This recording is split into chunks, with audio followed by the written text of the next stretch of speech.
The Stars of the Moon, a My Little Pony Friendship is Magic fanfiction, written by Amphitryon, with assistance from Seth. Chapter 2, Zecora Syndrome. Good morning, Spike. Twilight pulled off the baby dragon's covers and trotted over to say goodnight to Owlicious.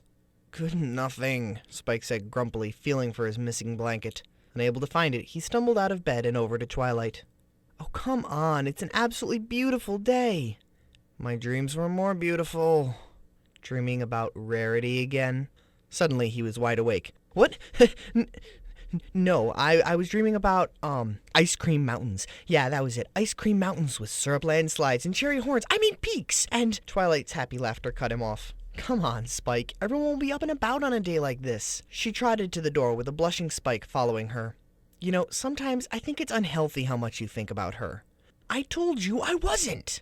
Ah, yes. Twilight looked back at him smiling, and Spike turned an even darker red. But, just in case you were, you should really try to find some other interests other than eating gems. She turned back to greet her precious town. She was greeted first by silence and completely abandoned streets. Where is every pony? It's just like when Zecora was still feared. Maybe this time it's zombie ponies? There's still no such thing. Spike crossed his arms, now riding on Twilight's back. I'm still not convinced. Where is every pony, then? Let's head to Sugar Cube Corner. Pinky will know what's going on. Spike was nervously glancing all over as Twilight trotted through the abandoned streets towards the town square. Occasionally, a pony could be seen looking through a window, but they always withdrew quickly, without speaking. They were nearly to the destination when Twilight stopped, staring at the town square. In the center of town lay a gray-blue unicorn. He was looking about uncertainly, obviously confused. Twilight and Spike had naturally pulled back from the stranger, but now Twilight relaxed. Oh, brother, I really thought every pony would have been past this fear of new ponies by now. Why would any pony be afraid of him, though? He looks normal enough. How about that? Spike said, sounding scared. The pony had turned, inadvertently showing his flank. The cutie mark there was 2 different knives crossed over a river. Twilight quickly shrank back into the shadows with Spike, gasping. Who on earth has weapons as a cutie mark? That's downright dangerous. I mean, yes, I've seen a few palace guards with marks like that, but they're never friendly. Spike, we need to do something. Maybe we should contact the princess. No, we should just act like every pony else and avoid him, and he'll leave. No. Voices were headed across the town square, fast. Glancing up, Twilight spotted the source. Derpy was flying erratically through town, trying to escape Hoops, Dumbbell, and Score. Looking back at the strange unicorn, she saw he was frowning up at them, watching. Too tired to run away anymore, Derpy landed on a cloud, burying her head in it. The other 3 gathered up around her gleefully. What's the problem, Derpy? Can't focus well enough to argue? Leave me alone! Even through the cloud, Twilight could hear Derpy was crying. She started out angrily, but the unicorn's voice stopped her. He wasn't loud, but his voice carried a strange, dead weight. What are you doing? The 3 stallions, too dense to notice him, kept jeering. A darker frown crossed the unicorn's face, and 3 stones levitated off the ground. A slight gesture, and they bounced off the Pegasi's heads. Now he had their attention. What was that for? Dumbbell demanded angrily. I asked what you were doing. Hoops flew down at the unicorn slightly. We're having fun, moron. Run along before some pony pours another rain cloud on you, Drippy.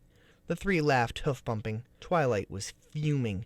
True, the unicorn looked damp, as if he was drying off from a recent soaking, but these Pegasi were a pain in everyone's tails. Taunting an innocent pony to the point of tears is fun. Why not? She's just a derpy little moron. Have you ever cried, or are you too good for that? What the hey, dude? Crying is for babies. Really? Did you know that terror, or an excess of hopelessness, can cause tears? Was it getting darker? Twilight glanced up to see clouds gathered above the Pegasi in a scarily dense formation. How? You've never really felt even a bit of the feelings that you foist upon others? Dude, you make it sound like it matters. And what's with the overstuffy language? Yeah, what are you gonna do? You don't know how to fly. You can't even get us. The stranger let out a low growl, and the dull glow from his horn leapt out in brilliant blue-gray. Laughing, the Pegasi turned to run and ran headlong into the clouds. Twilight gasped out loud. The dense overhead clouds had bent down at a right angle to the ground, forming a corner. Startled, the bullies turned to go the other way, only for another wall to form. In a matter of seconds, they were completely boxed in everywhere but down. As Twilight kept watching, transfixed, the cloud box fell to the ground, carrying the trapped Pegasi with it. Now, with the ground as the base, there was no way out. Ignoring Spike's desperate, terrified squeaking, Twilight trotted out. "What did you do?" The unicorn blinked at her. "I placed them in solitary confinement. They will safely feel the misery and hopelessness that they have forced upon others. Light cannot penetrate those clouds, nor sound. It is only high enough for them to crawl. I will let them out tomorrow." He held up a hoof to forestall her questions. "I wish to talk with you. There is much I must find out. But at this time, please return to the side of your familiar and stay out of hearing." Twilight started to speak again, but he had already turned away. She nodded hesitantly, turned, and trotted back to Spike. "Come on, Spike, let's move away for a bit." Once the purple unicorn was gone, I gently lowered the gray pony's cloud to the ground. The fluffy layer was muffling her sobs, but they were still apparent. With a quiet sigh, I reached out one hoof and gently stroked her mane. "Don't cry. The vagabonds are confined." Instead of coming out like I'd hoped, she shrank further into the cloud, avoiding me. I sighed again and merely kept stroking her blonde mane.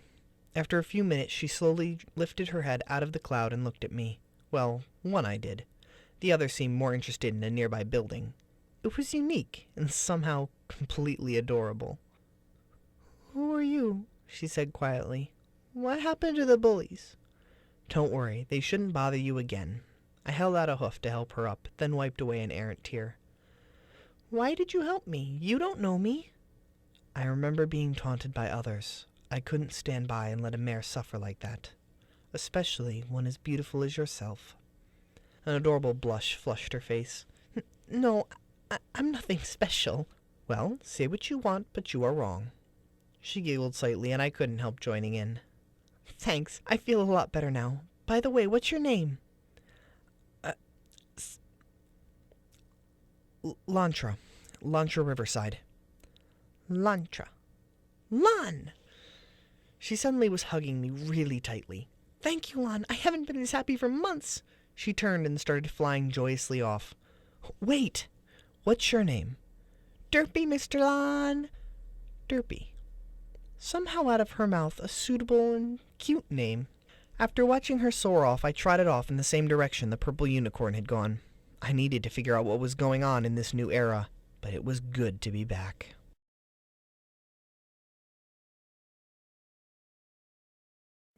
Stay tuned for Chapter 3 of this story, A Lesson. Please remember, I do not own My Little Pony Friendship is Magic. They are the property and rights of Hasbro. Support the official release.